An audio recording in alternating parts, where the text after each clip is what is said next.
Hello students, 11th economics की इस class में आज हम पढ़ेंगे स्वतंत्रता प्राप्ति के समय भारतीय अर्थव्यवस्था की क्या विशेषताएं रही। इससे पहले वाले वीडियो में हम स्वतंत्रता प्राप्ति की पूर्व संध्या पर भारतीय अर्थव्यवस्था की विशेषताओं का अध्ययन कर चुके हैं, जिसमें आपको बताया गया है कि भारतीय अर्थव्यवस्था विच्छेदित, निर्भर, गतिहीन, औपनिवेशिक अर्थव्यवस्था के रूप में हमारे सामने आई।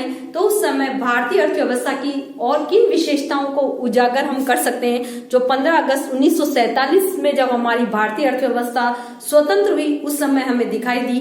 तो सबसे पहले हम एक एक बिंदु के आधार पर इसको देखेंगे। सबसे पहले यदि हम देखें इसकी गतिहीनता या पिछड़ेपन की स्थिति को दर्शाने वाली स्थिति किस कारण से थी, तो कृषि की स्थिति। कृषि की स्थिति कैसी थी? कृषि की दशा या स्थिति पर विचार करें तो सबसे पहला पॉइंट हमारे सामने आता है, कृषि प्रधान व्यावसायिक ढांचा था। स्वतंत्रता प्राप्ति के समय यानी 15 अगस्त 1947 में भारतीय अर्थव्यवस्था का स्वरूप या स्थिति यदि हमें दिखाई देती है कृषि के आधार पर, तो कृषि प्रधान व्यावसायिक ढांचा, कृषि प्रधान व्यावसायिक ढांचा, व्यावसायिक कृषि प्रधान व्यावसायिक ढांचा हम क्यों कह सकते हैं? क्योंकि भारत की 75% से भी अधिक जनसंख्या उस समय किस पर आश्रित थी? अपने जीविकोपार्जन के लिए कृषि के क्षेत्र पर। 3 क्षेत्र होते हैं अर्थव्यवस्था में, कृषि, उद्योग धंधे और सेवा क्षेत्र। जब भारत स्वतंत्र हुआ 15 अगस्त 1947 के समय, उस समय भारत की 75% से भी अधिक जो जनसंख्या थी कृषि और उससे संबंधित व्यवसायों में लगी हुई थी। इसीलिए भारतीय अर्थव्यवस्था का ढांचा कृषि प्रधान बताया गया। केवल 14% व्यक्ति ही तृतीय क्षेत्र से जुड़े हुए थे और 10% व्यक्ति अपने उद्योग धंधों से जीविकोपार्जन उस समय कर रहे थे। यानी उद्योग धंधे और सेवा क्षेत्र का विकास उस समय कम देखा जा सकता है। दूसरा, राष्ट्रीय आय में कृषि का योगदान यदि हम देखें, राष्ट्रीय आय में तीनों क्षेत्र योगदान देते हैं हमें। राष्ट्रीय आय में कृषि का भाग, योगदान या भाग एक ही बात है। तीनों क्षेत्रों की आय में सबसे ज्यादा हिस्सा हालांकि कृषि क्षेत्र से ही प्राप्त होता था, लेकिन 59% भाग जो है राष्ट्रीय आय का उस समय कृषि से मिलता था। केवल 14% और 27% भाग ही हमारे उद्योग धंधे और सेवा क्षेत्र से उस समय में राष्ट्रीय आय में प्राप्त होते थे। तो हम कह सकते हैं कि राष्ट्रीय आय का अधिकांश हिस्सा हमें कृषि क्षेत्र से प्राप्त होता था। और कृषि में सामंतवादी व्यवस्थाओं के कारण जब उत्पादन का स्तर नीचा था तो राष्ट्रीय आय में भी कृषि का योगदान जितना अपेक्षित होना चाहिए उतना नहीं था। कुल मिलाकर हम कह सकते हैं कि जो 59% भाग उस समय प्राप्त हो रहा था वो अपेक्षाओं के अनुकूल नहीं था। फिर कृषि की पिछड़ी हुई दशा थी, कृषि की पिछड़ी दशा, कृषि की पिछड़ी दिशा, पिछड़ी दिशा,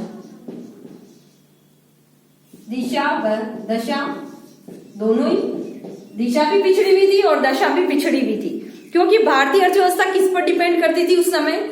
मानसून पर। मानसून यदि समय पर पर्याप्त मात्रा में नहीं आता था तो कृषि व्यवस्थाएं चौपट हो जाती थी। सिंचाई सुविधाओं का भारत में अभाव था। उन्नत बीज, उर्वरक एवं खाद, कीटनाशक यंत्र और उपकरण, ये सुविधाएं उस समय पर्याप्त मात्रा में भारत में उपलब्ध नहीं थी, जिसके कारण भारतीय अर्थव्यवस्था पिछड़ी भी मानी जा सकती है।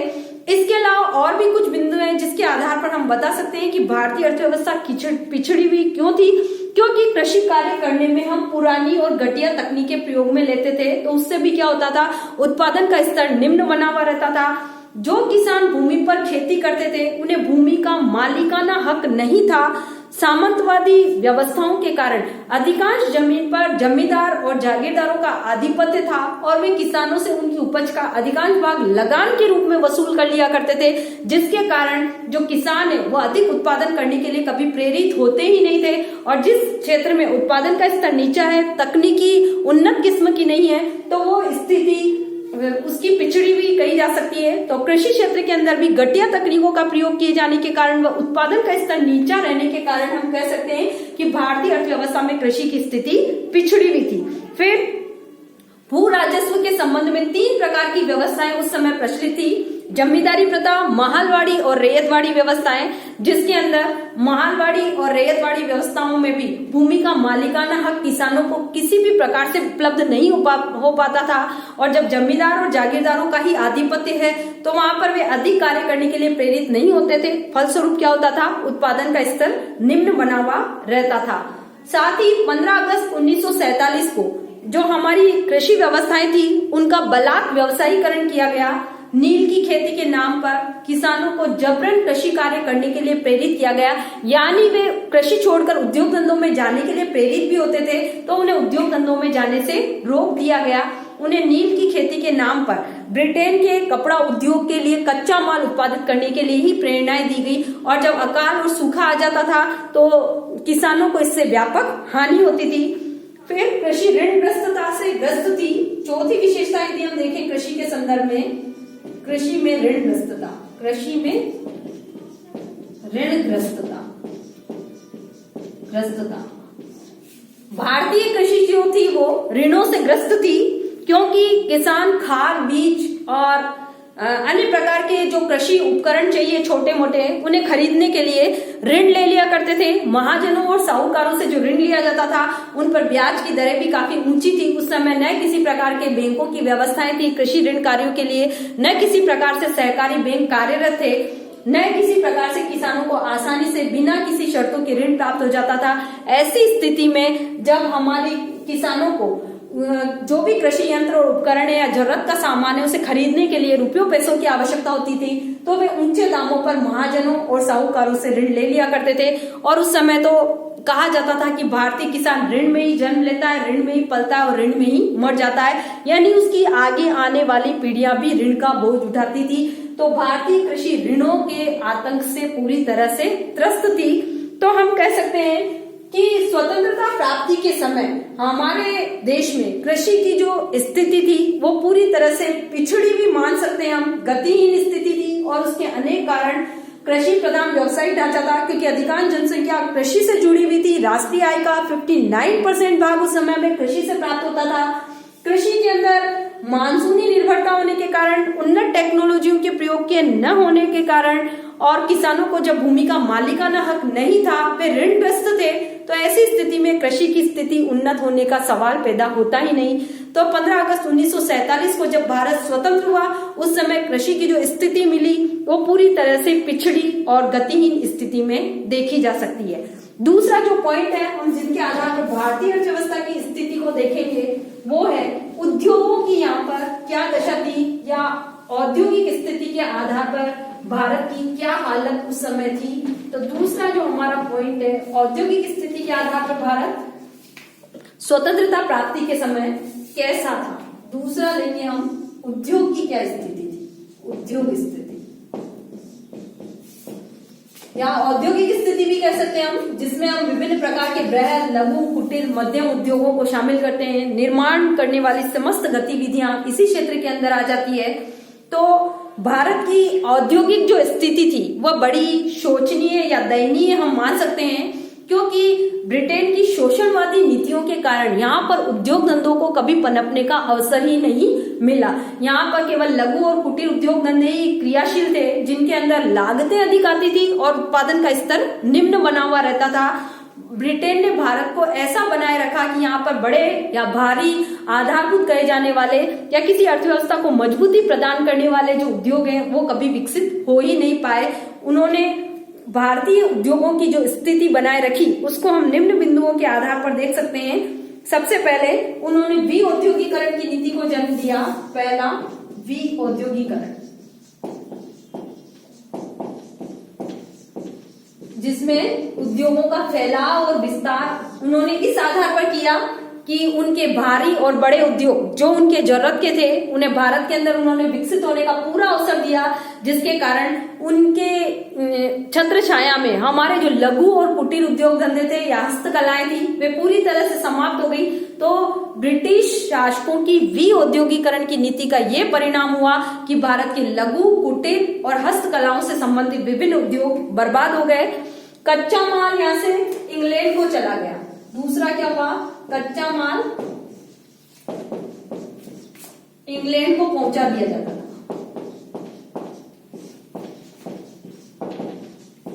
और वहां से हम क्या करते थे, तैयार माल का आयात करते थे, तैयार माल का आयात। तो कच्चे माल से तैयार माल बनाने में उद्योग धंधे जो पनपते हैं उनका अवसर तो ब्रिटेन के लोगों को मिला और ब्रिटेन के अंदर उद्योग धंधे पनपे और भारत के अंदर उद्योग धंधों का विकास ही नहीं हो पाया। फिर हम कह सकते हैं पूंजीगत वस्तुओं से संबंधित उद्योगों का भारत में उस समय अभाव था। पूंजीगत उद्योगों का अभाव, पूंजीगत उद्योगों का अभाव।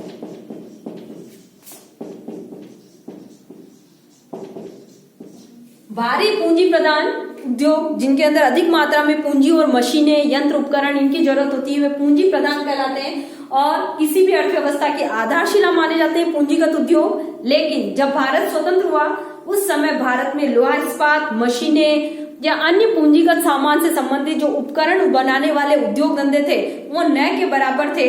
केवल भारत के अंदर कुछ उपभोक्ता वस्तुओं से संबंधित उद्योग थे, वे भी शोषणवादी अवस्था के अंदर ही थे, जिसके अंदर उपभोग वस्तुओं का उत्पादन होता था तो अधिकांश व्यक्तियों के द्वारा उन वस्तुओं का उपभोग कर लिया जाता था। हमारे पास में निर्यात करने के लिए बहुत कम वस्तुएं बचती थी और जब हम निर्यात करने वाली वस्तुओं का उत्पादन नहीं कर पाते थे तो विदेशी मुद्राएं भी हमारे पास कम मात्रा में ही आ पाती थी। फिर नेक्स्ट विशेषता इस संबंध में यदि हम देखें तो सार्वजनिक क्षेत्र की सीमित क्रियाशीलता, सार्वजनिक क्षेत्र की सीमित क्रियाशीलता। दो क्षेत्र होते हैं किसी अर्थव्यवस्था में, निजी और सार्वजनिक। निजी क्षेत्र में जो प्राइवेट स्तर के लोग होते हैं वे उद्योग धंधों का संचालन, नियमन, नियंत्रण और उनका स्वामित्व रखते हैं। सार्वजनिक क्षेत्र में उत्पादन, उपभोग, विनिमय, वितरण इन सब क्रियाओं पर किसका अधिकार होता है? सरकार का। चूंकि सरकार सबके भले के लिए कार्य करती है लेकिन उस समय सार्वजनिक क्षेत्र के सीमित क्रियाशील होने के कारण जो सरकारी उद्योग धंधे थे वे अधिक मात्रा में विकसित नहीं हो पाए। या हम कह सकते हैं कि जिन क्षेत्रों के अंदर सरकारी उद्योगों की क्रियाशीलता आवश्यक होती है जैसे रेलवे है, विद्युत है, बंदरगाह है, इनसे रिलेटेड जो भी उद्योग धंधे थे वहां पर सार्वजनिक क्षेत्र की सीमित क्रियाशीलता के कारण भी भारत के निर्यात अधिक नहीं हो पाए और आयात ही अधिक होने के कारण भारतीय अर्थव्यवस्था पिछड़ेपन का शिकार बनी रही। या हम यूं कह सकते हैं कि उन्होंने जो ब्रिटिश सरकार थे उन्होंने उन्हीं बंदरगाहों का विकास किया, उन्हीं रेलवे लाइनों का विकास किया जहां से भारत का माल आसानी से ब्रिटेन तक पहुंचाया जा सके और वहां से तैयार माल भारत में आ सके। तो स्वतंत्रता प्राप्ति के समय भारत में सार्वजनिक क्षेत्र की जो क्रियाशीलता है वो कम दिखाई दी, जिसके कारण भी भारतीय उद्योग धंधों का व्यापक शोषण हुआ। उसके बाद में एक लास्ट विशेषता और यदि हम उद्योग धंधों से संबंधित देखें तो प्रबंध अभिकर्ता प्रणाली आरंभ उनके द्वारा की गई। प्रबंध अभिकर्ता प्रणाली, पांचवी प्रबंध अभिकर्ता प्रणाली, अभिकर्ता प्रणाली ब्रिटिश शासकों की देन है। ये वाली प्रणाली उद्योगों की स्थापना के लिए उन्होंने प्रबंध अभिकर्ता प्रणाली को जन्म दिया, जिसके कारण बड़े पैमाने पर उद्योगों का प्रबंध अभिकर्ताओं के द्वारा कर दिया जाता था और ये जो भी सेवाएं देते थे इनके बदले में बड़ा भारी मात्रा में कमीशन प्राप्त करते थे। तो ब्रिटिश सत्ता के द्वारा जो प्रबंध अभिकर्ता प्रणाली शुरुआत की गई उसके कारण भी बहुत कम मात्रा में उद्योग धंधे पनपते थे, क्योंकि प्रबंध अभिकर्ताओं को भारी मात्रा में जो कमीशन देना पड़ता था, यदि उद्योगकर्ता या उद्यमी उसको नहीं चुका पाता था तो उस पर ब्याज का बोझ बढ़ जाता था।